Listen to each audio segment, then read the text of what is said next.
Welcome to this explainer. Look, today we're tackling something a lot of us have faced, but nobody really wants to talk about. Dealing with toxic, manipulative, or just incredibly high conflict people at work. We're going to dive into exactly how to build a structural shield around your career using 3 steps for workplace protection. Let me ask you something. Do you dread Monday morning meetings? Like, do you spend your Sunday evenings with that familiar heavy dread just sitting right in your chest? Maybe you're literally rehearsing defenses in your head for accusations that haven't even happened yet. If that sounds like you, I want to validate you right here, right now. You aren't overreacting. You aren't being too sensitive. You are likely caught in a deeply manipulative dynamic. And today, we're going to fix exactly how you respond to it. All right, here is our roadmap for today's explainer. 1. The Sunday night dread. 2. Step 1. Neutralize interactions. 3. Step 2. Document the reality. 4. Step 3. Long-term defenses. And finally, 5. Knowing when to exit. Let's just dive right in. Section 1. The Sunday night dread. Before we can build our defenses, we really need to understand exactly what your toxic coworker or boss is actually trying to get from you.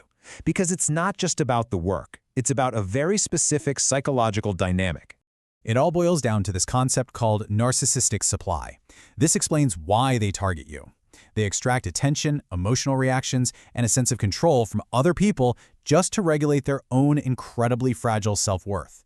Honestly, it's a lot like a toddler throwing a tantrum for attention, except, in a corporate setting.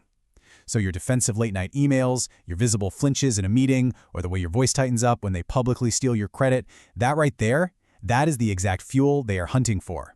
So how do we cut off their fuel? Well, we use something called the gray rock method. This was originally coined in online survivor communities, and it's basically a strategy to become as uninteresting and unrewarding to interact with as, well, a gray rock on the ground. You offer minimal, factual responses. You give absolutely zero emotional engagement. Literally, give them nothing to react to. But here's the massive challenge with this. There is a huge, huge difference between personal and professional gray rock. See, at home or with a toxic ex, you can just ignore them or hang up the phone. But at work, you can't just walk out of your own performance review. You have to remain professionally indistinguishable from a normal, engaged, collaborative employee. It's a tricky balance. You have to protect yourself without looking checked out or insubordinate. So, the whole point of today is mastering these 3 steps for workplace protection. It's absolutely crucial that you safeguard your emotional energy and your career trajectory all at the same time because, let's face it, your livelihood is on the line here. Let's break down exactly how to do this in the real world. Section 2. Step 1. Neutralize interactions. Let's see how we can become incredibly boring to a manipulator while still looking highly professional and competent to everybody else in the room. The core of this first step really requires mastering 4 specific behaviors. First, keep a flat affect. Just stay calm, professional, and unremarkable. Second, give short, factual replies. Third, completely refuse to take emotional bait. And finally, and this is a big one, limit personal disclosures. You only want to engage with what is operationally necessary. Bring 0 personal content to the interaction and never, ever seek validation from them or anyone else in the room. So how does this actually play out in real life? Let's say a coworker steals your credit in a big meeting. Your first instinct is probably to argue, right? Instead, using gray rock, you just calmly say, "I'm glad this work got traction. I'm happy to walk through the details." Boom, no heat, no anger.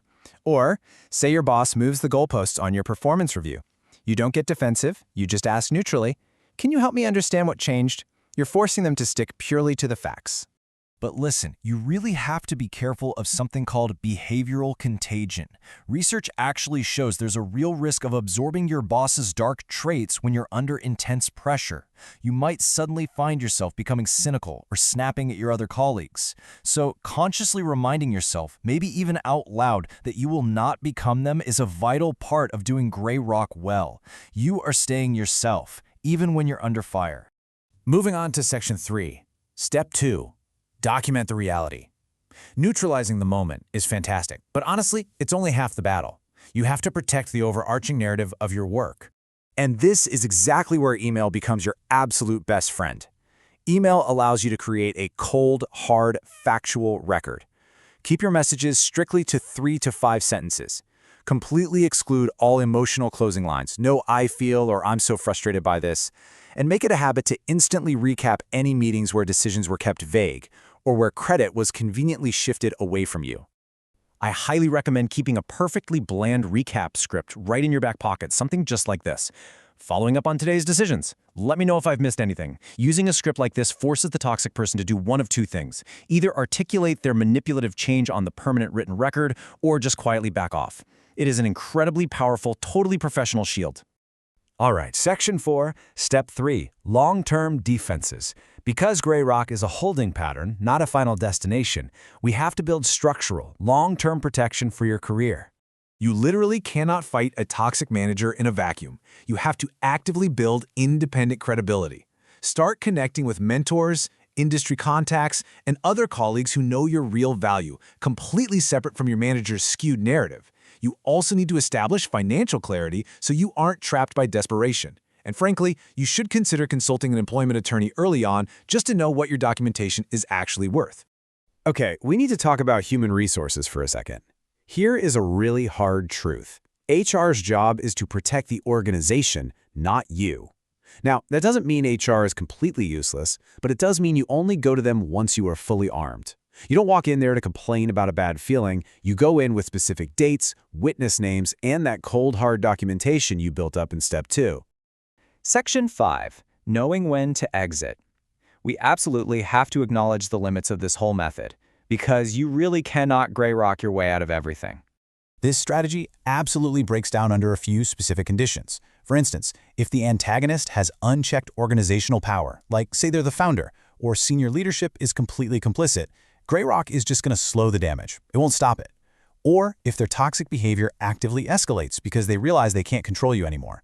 And most importantly, if your sleep, your mental health, or your physical body is suffering, it's time to reassess. No professional opportunity on earth is worth that cost. Period.